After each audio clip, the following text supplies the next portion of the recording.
lagu soo qabtay 25 Janaayo adagoo dhaawac ah baa lagu soo qabtay waxaad nooga warantaa ku biiritaankaagii ururkan Daesh inta aanu aasan qarxa ayuu ii dhiibay remote-ka markuu qor u dhacay inaad madax ku gaaybaad moodaysay siigo iyo bus baaba ku qaatay maalinba number igala soo xiriirayay markaan ku qanacay buu ii sheegay shaqadu waxay tahay muslimiina oo islaam oo masaajid jooga inaad dhibaatayso baa u soo jihaatagtay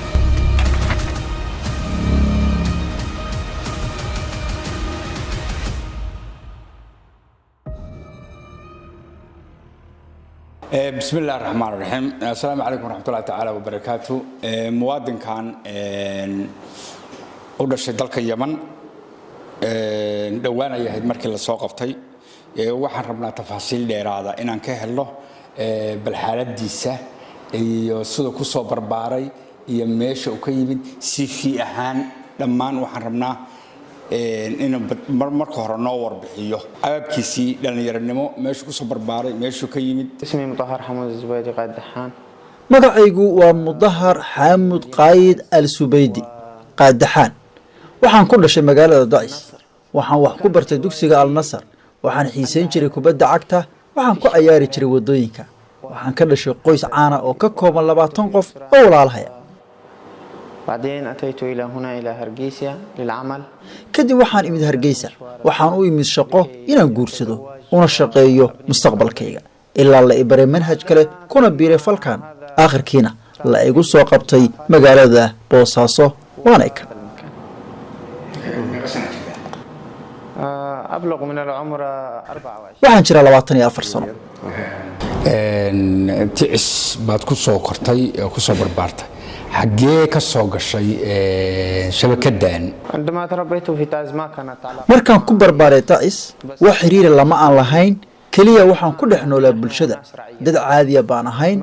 shabakadan ma dhexgelin kamana mid noqon markii aan imid Hargeysa ayaan bartay arintan ka mid noqoshada shabakadan waxaan u imid shaqo kadibna waan ku biiray هذا الشيء من هرقيسة okay Hargeysa maxaa ku timid diyaarad mise waxa ku timid لا السفر maya waxaan soo maray badda waxaan ku soo degay Berbera baraag Hargeysa ka aad marka Hargeysa intee joogtay سنة hal sano okay Hargeysa marka ka soo baxday hadana Berbera timid miya المناطق الصومالية ما أعرف ma kala aqaan Soomaaliya laakiin markaan ka soo baxay Hargeysa waxaan ku soo baxay in aan la shaqeeyo shabakada جهتي خلاص بس عمل boosaaso xagee soo martay نعم يعني من هرقيسة waxaan tagay Boosaaso إلى بصاصة jidka miyaa soo martay mise waxa soo martay wado aan jid ahayn بالسيارة gaari baan u raacay Boosaaso gaari rakaab ah baan u raacay lagu soo qabtay 25 Janaayo adagoo dhaawac ah baa lagu soo qabtay waxaad nooga warantaa ku biiritaankaagii ururkan Daesh aad ku biiday iyada warbixin fiican markaasi بس تم التواصل عن waxaan ka wada xiriireynay Facebookga iyo Telegramka iyo wixii la mid ah kadib waxay ii soo direen codad waana dhageystay kadib waan ku qancay kadib waxay ii dhaheen imow shaqo ayaan ku haynaa وعندما اقتنعت markaan imid Boosaaso cid kama aqoon magaalada kadib nin la yiraahdo Usmaan ayaa ila kulmay waxa uu ii kaxeeyay gurigiisa halka ayaan ku noolaa muddadii aan joogay Boosaaso kadib waxaan ku dhaqaaqnay falkan aan sameynay ninkii kale wuu ku fashilmay falkii miinadii ayaa ka dhacday wayna ku qarxday wuuna dhintay anigu waan dhaawacmay kadib meel aan aado ayaan garan waayay waxa ayna ahayd xilli dambe habeena subaxii anigoo beer ag maraya ayaa nin i qabtay wuxuuna ii dhiibay booliska شخص وأرسلني إلى الشرطة waxaad moodaa in wax badan aad qarinayso Usmaan gaariga isaga kala soo degay waxa tir jidkii aan soo mariyay ma ogeyn ma garanayo waxa tir magaciisa Usmaan baa la yiraahdaa kaliya Usmaan waa la noolayo qol baa deganeed isaga iyo xaaskiisuna qol bay deganaayeen si fiican ma fahamtay okay xagee Usmaan iyo wax loogu daro iyo xiriirkiisa iyo dadkii macaamilka aad la lahayd oo ka horeeyay inta aan lagu soo qaban oo aan lagu keenin saldhiga dhexe Janaayo 30keedii aan lagu keenin xaggee xiriirka dadka alla lahayd maxay ahaayeen هو ما كان يقول لي asagoo cismaan wax walba iima sheegi jiray عندي العمل فقط wuxuu ii diri jiray shaqo oo keliya marka uu dan leeyahay ama teleefon ku hadlayo bannaanka ayuu ii diri jiray بعمل العطور waxaan ka shaqaynayay iibinta catarka xiriirkeennu ma xoogganeen aniga cismaan inkastoo aan guri wada seexan jirnay waxaan aadi jiray shaqada asaguna shaqadiisa ayuu ku mashquuli jiray قوي جدا انا haddii uu fal rasmiga galo oo ay soo fareen qoyskaas daacish meel unbuu ii diri jiray ama inaan iibiyo catarada ama inaan suuqa aado iyo wix la mid a wax kaloo aan ka ogahay xataa magaciisa xarakiga ah ma aqaan السوق وهكذا laakiin markaan imid ayaan weydiiyey magaciisa ما اعرف على wuxuu iigu jawaabay cusmaan oo keliya haddii aad wax kale i weydiisana هذا اسمه قال waxa dhici doona واذا سالت waad og tahay waxa dhici doona تعرف انت الشيء هذا 8 bilood baa la xiriiraysa amiirka ninka amiirka la yiraahdo 8 bilood baa la xiriiraysa 8 bilood la xiriiraysa amiirku waa kee والله ما كان شخص رسمي راسلني هم بس بالمواقع si toos ah ma aysan igala soo xiriiraynin keliya waxay igala soo xiriirayeen baraha bulshada kan ila soo xiriirayay ma aqaan ingilish bay wax ku qorayeen wuxuu badanaa ii soo diri jiray casharo muxaadarooyin maalinba nambar buu igala soo xiriirayay markaan ku qancay buu ii sheegay shaqadu waxay tahay ku qancay jihaadka inuu galo inuu jihaadka galo magaalada naqab buu joogay ما يقارب 3 bilood ku dhawaad هكذا markii lagu qabanayay waxaa sheegtay in ninku soo kaxeeyey oo nin buuran uu ahaa oo ku soo kaxeeyey ka bacdina aad u haysatay inuu ku caawimayo saldhigana ku keenay aduu rimuud baad wadatay oo aad tuurta soo mahay لا هو كانت نظراته لي siduu ii eegaya uma arkin qof raba inuu i caawiyo waxaan mooday inuu wax iga codsanayo sababtoo ah qof da' weyn ayuu ahaa هكذا وأنت مصاب إيش الخدمة اللي يريدها منك؟ هو ما رأى ma uusan arkin dhaawac i soo gaaray waxa kaliya u arkay waa dhaawaca wejiga dhaawac kale oo muuqday ma jirin kadib wuu ii kaxeeyey waxa uu ii geeyey turjumaan waxaan weydiiyey turjumaankii suuli inuu ii tilmaamo wuu ii tilmaamay markaan damca inaan aado ayuu igu yidhi istaag kadib gaari ayuu i saaray teleefon ayuu ku hadlayey ma aqaan waxa uu sheegayay kadib waxaan ku baraarugay asagoo ii geeyey saldhig ku yaala xeebta إلى مركز الشرطة. إلى الشرطة الذي على الساحل ومن كان هذا المترجم؟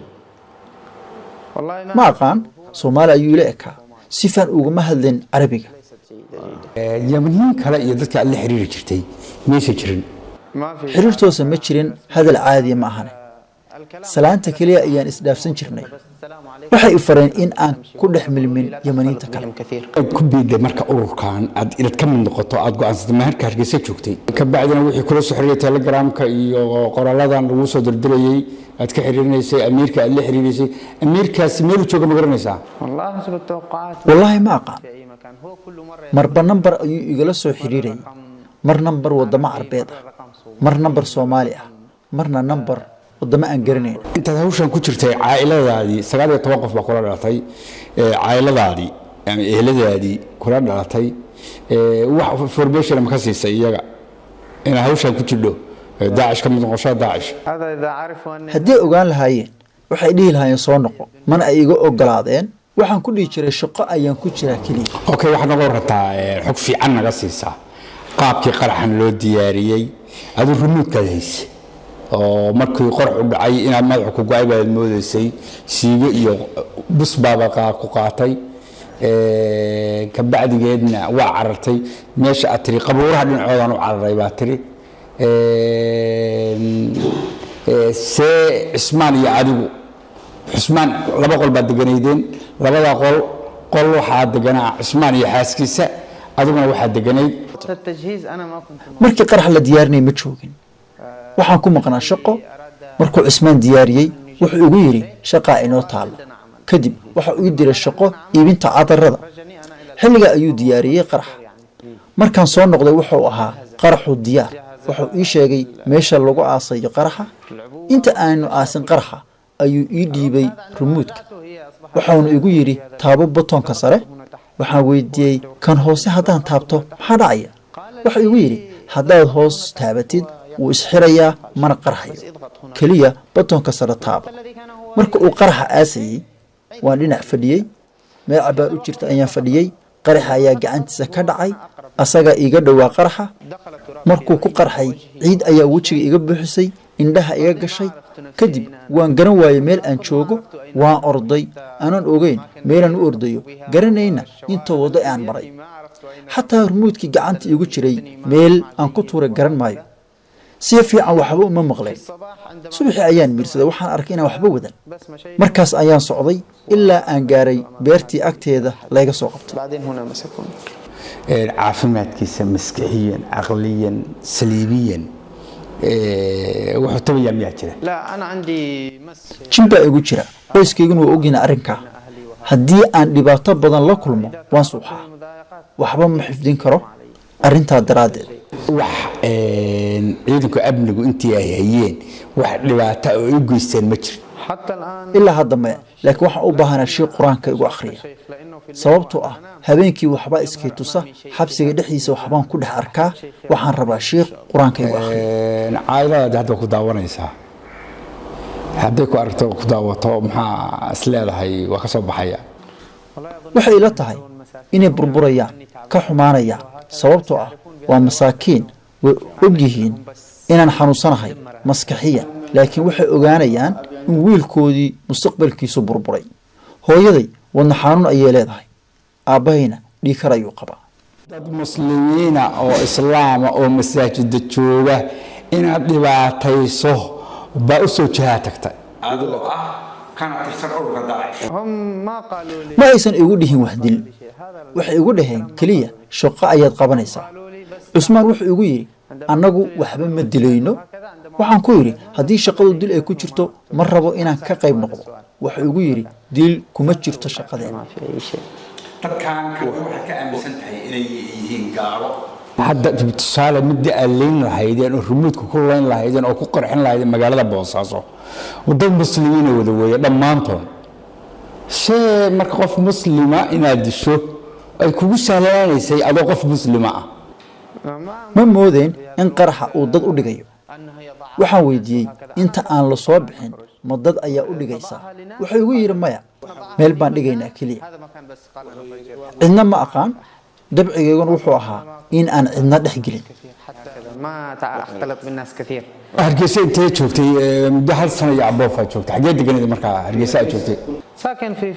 hotel baan deganaa markii aan lacag waayena waxaan seexanayay jidadka waxaan ka shaqaynayay inaan iibiyo catarada markii aan suuxo dadku iga carari jireen sidaa daraaddeed dadka ma dhex geli jirin xataa yamaniintu ma aqbali jirin inay ila hadlaan markay arkaan waxay dhihi jireen waa nin waalan cismaan saaxiibka cismaan gabadhiisa waa taqaana soo maha xaaskiisa safar ayuu u diray markaa imid wax yar kadib 2 ilaa 3 ma aqaan wadankay u dhalatay dad kale marka idin imaan jirayo saaxiiba iyo raacitaan iyo mina ma jirin intaas marka aan guriga joogo cidna ma imaan jirin marka aan maqanahay ma aqaan meesha ugu badan barfuunada iyo catarada iyo adgeysa xagee ahayd wadada weyn aaga golis meelaha dadka badan ay joogaan habeenkii qarxu dhacayay laga bilaabo cid soo saamsay yahay meesha qarxa la dhigayo ma aqaan cusmaan ayaa igu yiri shaqadu waa halkaas kaliya ma aqaan siduu u fakari jiray cusmaan iyo qaabkii uu go'aamada u qaadanayay iyo qorshayaashiisa xataa haddaan bilaabo inaan weydiiyo wejigiisu uu isbedeli jiray wuxuuna dhihi jiray aad shaqadaada habeenimo ilaa 2 habeenimo xagee fadhiday markaa adigu luuq baan fadhiyey meel uu yahay ma garanayo waxa u dhawaa meesha qarax ka dhacayo hadda maxaa filaysaa haddaad ku talshagashay inaad dad layso dad qarxiso dad disho dhiig islaameed daadiso dad muslimiina aad daadiso maxaa malaysanaysaa hadda haddii aan ogahay in muslimiin lagu dilayo kama qayb galeen sababtoo ah wuxuu ugu yidhi cusmaan qof muslima lama dilayo cidna ma dilayno cidna shaqo kuma lihin mushaarka intee qaadanaysa $100 waxayna ii siiyeen qarashaadka cuntada cabitaanka iyo qaadka 20 ilaa 50 afar jeer ayay ii soo direen تقيل هل تاكل القات؟ نعم bahashan catarada iyo barfuunada ay wareejiso intee keeni jirtay maalintii boosaaso shaqadaydu way fiicneed sababtoo ah mararka qaar waxaan soo xareyn jiray 20 marna 10 marna waxba ma soo xareyn jirin inkastoo aan wareegayo wadooyinka oo dhan من كان يبعثها؟ qof magaciisu English ku qoran yahay يعني هل هو جولس رقمه أم؟ maya waxa uu ahaa kaar Hargeysa markaan imid ayuu Cusmaan kaarkayga Hargeysa ahaa jajabiyay wuxuuna i siiyay kaar golis مدحر حامد قايد سبيد اليماني تانكس ninkan soddonki bisha ayaa la soo qabtay waxaana soo qabtay laamaha amniga ayaa soo qabtay waxaana lagu soo qabtay isagoo qarax iyo remote wada ciidanka amniga ayaa gacanta ku soo dhigay laamaha amniga ayaa gacanta ku soo dhigay taasaana noo suurtagelisay TV-ga Puntland ahaan inaan wareysano oo aan bal wixii tafaasiil oo laga qaban karo aanu ka qabanno aad iyo aad baad mahadsan tahay mudahar hay qayd thanks